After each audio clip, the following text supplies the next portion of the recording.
Halo semua anak-anak, apa kabar? Semoga anak-anak tetap sehat ya dan masih tetap semangat dalam belajar. Kali ini kita akan belajar tematik. Kita memasuki tema 2, subtema 2 dengan tema yaitu manfaat energi. Pada kesempatan kali ini kita akan belajar yaitu mata pelajaran PPKN, Pendidikan, Pancasila, dan Kewarganegaraan. Ya, kita akan belajar tentang pelaksanaan hak dan kewajiban memanfaatkan energi. Jadi apa itu hak dan kewajiban kita dalam memanfaatkan energi? Mari kita simak sama-sama video berikut ini ya anak-anak. Ya, jadi setiap manusia itu memiliki hak anak-anak. Pelaksanaan hak dan kewajiban haruslah seimbang. Contohnya, kita berhak menggunakan listrik untuk aktivitas kita sehari-hari di rumah.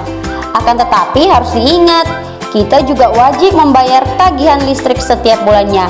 Jadi, antara hak dan kewajiban itu harus seimbang, namun kita juga tidak bisa untuk melakukan hak saja tanpa melakukan kewajiban. Jadi sama-sama harus dilaksanakan. Ketika kita sudah melakukan kewajiban kita, maka kita juga berhak untuk mendapatkan apa yang menjadi hak kita. Seperti itu ya anak-anak.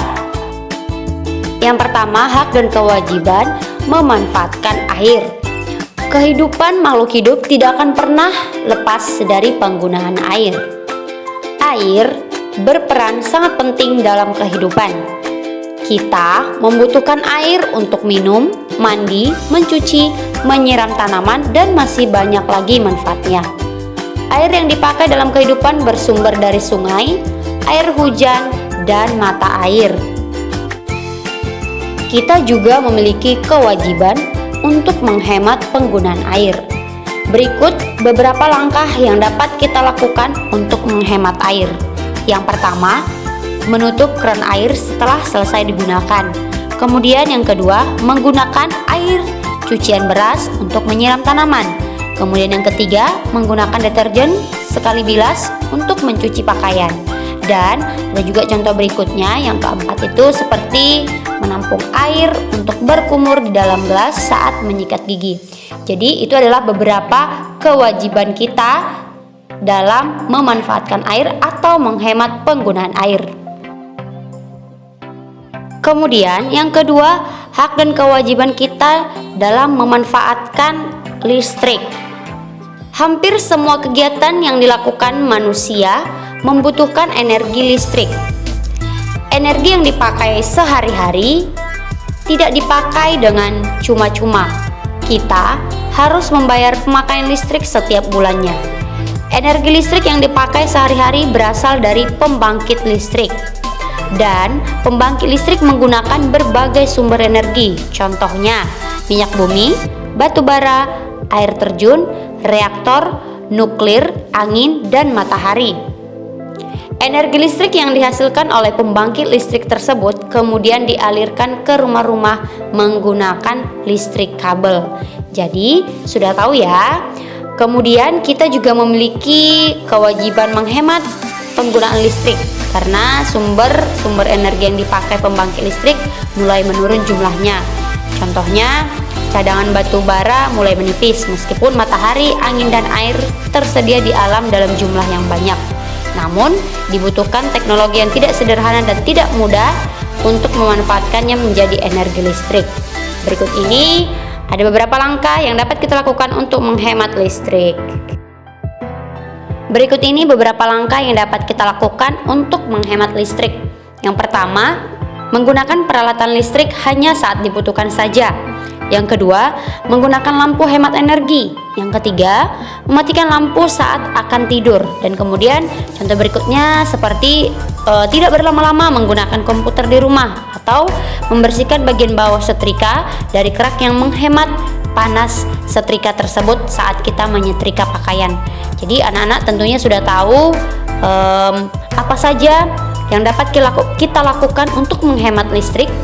Dan berikutnya kita akan bahas materi yaitu tentang memanfaatkan bahan bakar minyak. Ya, yang ketiga, hak dan kewajiban memanfaatkan bahan bakar minyak. Bahan bakar minyak yang kita pakai sebagian besar merupakan bahan bakar fosil. Bahan bakar fosil ini memerlukan waktu jutaan tahun untuk dapat terbentuk. Dan karena itulah kita perlu berhemat dalam menggunakannya. Dan berikut ini beberapa langkah yang dapat kita lakukan untuk menghemat bahan bakar minyak. Yang pertama, tidak menggunakan kendaraan sendiri-sendiri, yang artinya ajaklah anggota keluarga atau teman untuk pergi bersama jika arah dan tujuannya sama. Kemudian yang kedua, tidak menggunakan kendaraan bermotor untuk pergi ke tempat yang dekat. Sebagai gantinya kita dapat menggunakan sepeda, seperti itu. Yang ketiga, menggunakan kendaraan yang hemat bahan bakarnya.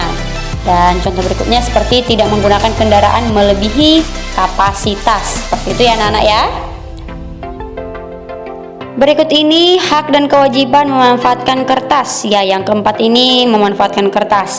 Bahan utama dalam pembuatan kertas itu adalah pohon dan air. Oleh karena itu kita memiliki kewajiban dalam menghemat penggunaan kertas. Beberapa langkah yang dapat dilakukan untuk menghemat kertas. Yang pertama, menggunakan kertas yang sisi sebaliknya kosong. Kemudian teliti saat menulis, dan yang ketiga menggunakan kertas hanya ketika dibutuhkan saja. Jadi ketika kita benar-benar membutuhkannya saja ya. Jadi anak-anak pastinya sudah tahu ya hak dan kewajiban dalam memanfaatkan kertas. Ya, baiklah anak-anak ibu, terima kasih untuk materi kali ini sampai di sini.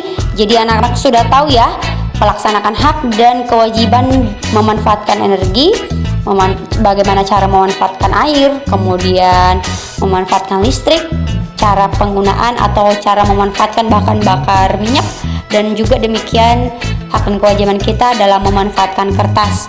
Cukup sekian untuk materi pembelajaran di mata pelajaran PPKN. Semoga anak-anak tetap semangat dalam belajar. Salam sehat. Sampai ketemu di materi pembelajaran selanjutnya. Bye-bye.